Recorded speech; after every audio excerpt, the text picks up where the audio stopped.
नमस्कार दोस्तों, कलयुग के चमत्कार संतों की वाणी में आप सबका स्वागत है। दोस्तों, हमारे चैनल पर चल रही है शिव महापुराण की कथा। आज हम शुरू करने जा रहे हैं शिव पुराण की विद्वेश्वर संहिता का पहला अध्याय। जब प्रयाग में सूत जी से मुनियों ने पाप नाश करने के साधन के विषय में प्रश्न किया, तब सूत जी ने उनके प्रश्नों का उत्तर देते हुए कहा कि जो आदि से लेकर अंत में है, नित्य मंगलमय है, जो आत्मा के स्वरूप को प्रकाशित करने वाले हैं, जिनके 5 मुख हैं और जो खेल खेल में ही जगत की रचना, पालन और संहार करते हैं और अनुग्रह और तिरोभाव रूप कर्म करते हैं, उन सर्वश्रेष्ठ अजर अमर उमापति भगवान शंकर का मैं मन ही मन चिंतन करता हूँ। वेद व्यास जी इसमें लिखते हैं, धर्म का महान क्षेत्र जहाँ गंगा जमुना का संगम है, उस पुण्यमय प्रयाग जो ब्रह्मलोक का मार्ग है, वहाँ एक बार महातेजस्वी महाभाग महात्मा मुनियों ने विशाल यज्ञ का आयोजन किया। उस ज्ञान यज्ञ का समाचार सुनकर पौराणिक शिरोमणि व्यास जी के शिष्य सूत जी वहाँ मुनियों के दर्शन के लिए आए। सूत जी का सभी मुनियों ने विधिवत स्वागत व सत्कार किया। उनकी स्तुति करते हुए हाथ जोड़कर कहा, हे सर्वज्ञ विद्वान रोमहर्षण जी, आप बड़े भाग्यशाली हैं। आपने स्वयं व्यास जी के मुख से पुराण विद्या प्राप्त की है। आप आश्चर्य स्वरूप कथाओं का भंडार हैं। आप भूत भविष्य और वर्तमान के ज्ञाता हैं। हमारा सौभाग्य है कि आपके दर्शन हुए। आपका यहाँ आना निरर्थक नहीं हो सकता। आप कल्याणकारी हैं। उत्तम बुद्धि वाले सूत जी, यदि आपका अनुग्रह हो तो गोपनीय होने पर भी आप शुभाशुभ तत्व का वर्णन करें, जिससे हमारी तृप्ति नहीं होती और उसे सुनने की हमारी इच्छा ऐसे ही बनी रहती है। कृपया कर उस विषय का वर्णन करें। घोर कलयुग आने पर मनुष्य पुण्य कर्म से दूर होकर दुराचार में फंस जाएगा, दूसरों की बुराई करेगा, पराई स्त्रियों के प्रति आसक्त होगा, हिंसा करेंगे और मूर्ख, नास्तिक और पशु बुद्धि के हो जाएंगे। धर्मोपराजन परायण होकर नाप तोल में ध्यान लगाएंगे। शूद्र अपना धर्म कर्म छोड़कर अच्छी वेशभूषा से सुशोभित हो व्यर्थ घूमेंगे। वे कुटिल और ईर्ष्यालु होकर अपने धर्म के प्रतिकूल हो जाएंगे। कुकर्मी और वाद विवाद करने वाले होंगे। वे स्वयं को कुलीन मानकर सभी धर्मों और वर्णों में विवाह करेंगे। स्त्रियां सदाचार से विमुख हो जाएंगी। वे अपने पति का अपमान करेंगी, सास ससुर से लड़ेंगी, मलिन भोजन करेगी। उनका शील स्वभाव बहुत बुरा होगा।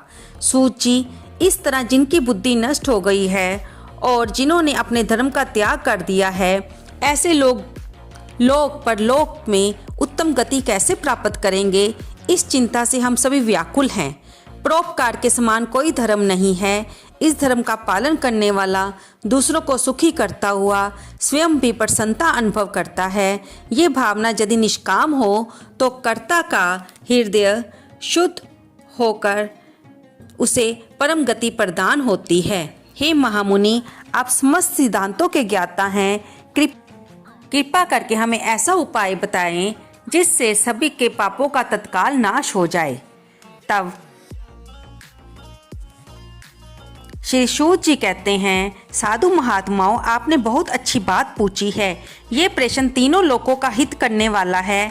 आप लोगों के स्नेहपूर्ण आग्रह पर गुरुदेव व्यास का स्मरण कर मैं समस्त पाप राशियों से उद्धार करने वाले शिव पुराण की अमृत कथा का वर्णन कर रहा हूँ। ये वेदांत का सार सर्वस्व है। यही परलोक में परमार्थ को देने वाला है तथा दुष्टों का विनाश करने वाला है। धर्म, अर्थ, काम और मोक्ष आदि पुरुषार्थों को देने वाला पुराण अपने प्रभाव की दृष्टि से वृद्धि तथा विस्तार को प्राप्त हो रहा है। इसको अध्ययन से कलयुग के सभी पापों में लिप्त जीव उत्तम गति को प्रदान होंगे। इस पुराण की 12 संहिताएं हैं, जिनमें पहली विद्वेश्वर संहिता है, जिसका आज हम श्रवण करेंगे। ब्रह्मा, विष्णु, रुद्र और इंद्र आदि से युक्त संपूर्ण जगत समस्त भूतों एवं इंद्रियों के साथ पहले प्रकट हुआ है। वे देव महादेव ही सर्वज्ञ और संपूर्ण हैं। भक्ति से ही इनका साक्षात्कार होता है। दूसरे किसी उपाय से इनका दर्शन नहीं होता। भगवान शिव में अटूट भक्ति मनुष्यों को संसार बंधन से मुक्ति दिलाती है। भक्ति से उन्हें देवता का कृपा प्रसाद प्राप्त होता है। जैसे अंकुर से बीज और बीज से अंकुर पैदा होता है, भगवान शंकर का कृपा प्रसाद प्राप्त करने के लिए सभी महिषी धरती पर सहस्रों वर्षों तक चलने वाले विशाल यज्ञ करो। यज्ञपति भगवान शिव की कृपा से ही विद्या के सार तत्व साध्य साधन का ज्ञान प्राप्त होता है। शिव पद की प्राप्ति साध्य और उनकी सेवा ही साधन है तथा जो मनुष्य बिना किसी फल की कामना किए उनकी भक्ति में डूबे रहते हैं वही साधक हैं।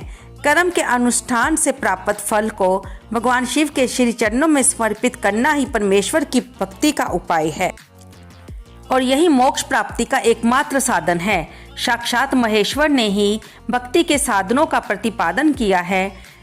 कान से भगवान के नाम, गुण और लीलाओं का श्रवण, वाणी द्वारा उनका कीर्तन तथा मन में उनका मनन शिव पद की प्राप्ति के महान साधन हैं तथा इन साधनों से ही संपूर्ण मनोरथों की सिद्धि होती है। जिस वस्तु को हम प्रत्यक्ष अपनी आंखों के सामने देख सकते हैं उसकी तरफ आकर्षण स्वाभाविक है, परंतु जिस वस्तु को प्रत्यक्ष रूप से देखा नहीं जा सकता उसे केवल सुनकर और समझकर ही उसकी प्राप्ति के साधन का प्रयत्न किया जाता है। अतः श्रवण पहला साधन है। श्रवण द्वारा ही गुरुमुख से तत्व को सुनकर श्रेष्ठ बुद्धि वाला विद्वान अन्य साधन कीर्तन और मनन की शक्ति व सिद्धि प्राप्त करने का यत्न करता है।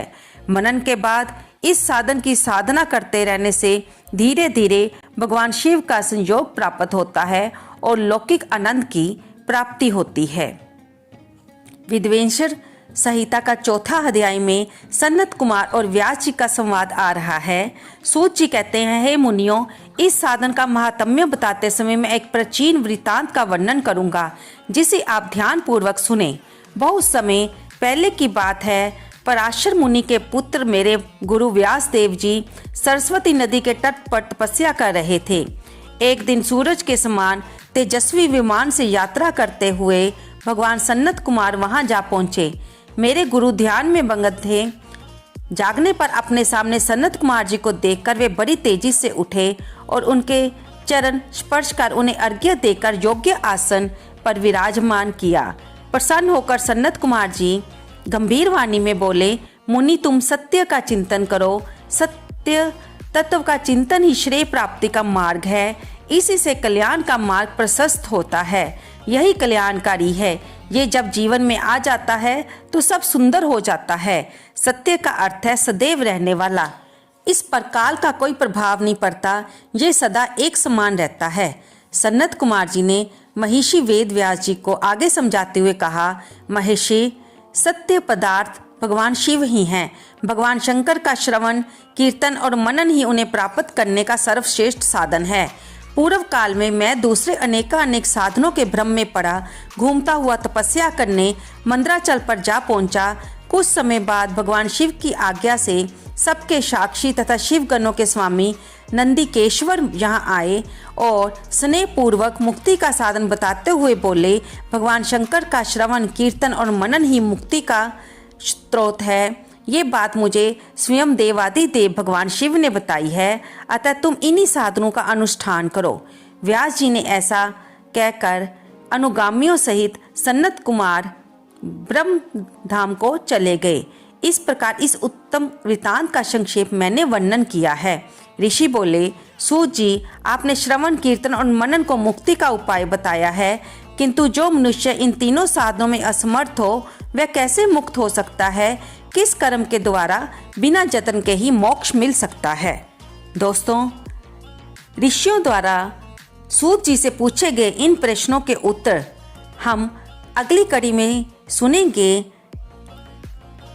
तब तक आप इन कथाओं को सुनते रहें और इनका मनन कीजिए। जैसे कि सनत कुमार जी ने कहा है कि भगवान शिव की पूजा करें, उनकी कथाओं का श्रवण करें, फिर उनका निधिध्यासन करें और भगवान शिव का ध्यान लगाएं, तभी हम अपने इस मानव जीवन को सफल बना सकते हैं और इस लोक में भी और परलोक में भी सुख की प्राप्ति का अनुभव कर सकते हैं।